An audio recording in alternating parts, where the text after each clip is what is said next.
Welcome to Conscious Breathing, the 7 steps.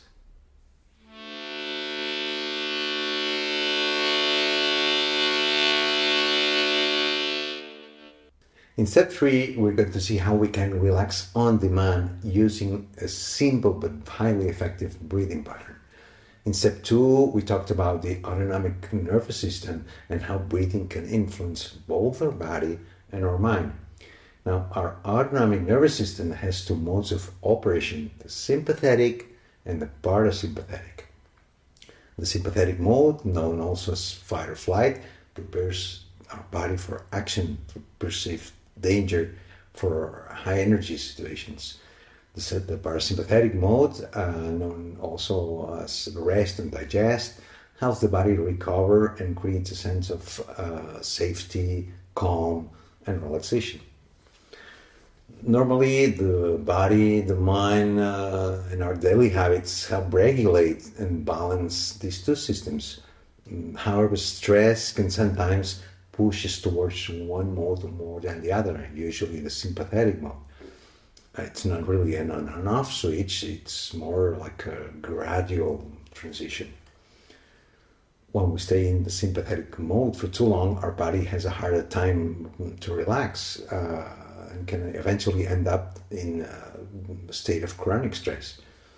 One of the simplest ways to shift back towards the parasympathetic mode is by lengthening the exhales. The biggest nerves acts actually like a body natural brake pedal. In breath work, generally we associate inhalation with activation and exhalation with relaxation, which is exactly what we're going to practice today, doing longer exhales. We'll begin by breathing in for 3 seconds and breathing out for 6 seconds. I'll guide you through the practice for 1 minute or so you can get the hang of it. But in step 3, you'll find several audio tracks with different breathing ratios. 3-6, 4-8, 4-12, 4-16, even 4-20. You can use them as guides while you practice. But any breathing pattern with a longer exhale can help you activate the relaxation response. The key is finding the one that feels best for you. It might not even be one of the ones I suggest, so I encourage you to experiment and discover what works best for you. Since our goal is to relax, choose a rhythm that's easy and comfortable to follow. If the breathing pattern feels forced or stressful, it won't produce the effect we're looking for. So, let's get started. I'll start by inhaling.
For harmonica players, this is also an excellent exercise for practicing inhaling through both your mouth and nose at the same time, while exhaling only through your mouth.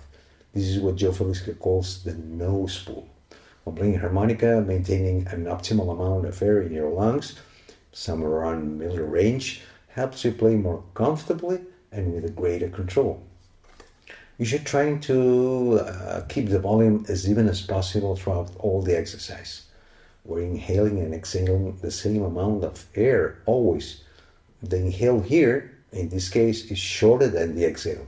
That means that we have less time to bring air in, which is why it's a good idea to use both your mouth and nose when inhaling.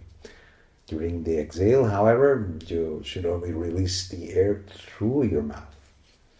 Learning to use your nose to help regulate the amount of air in your lungs can be a real game changer for your harmonica playing.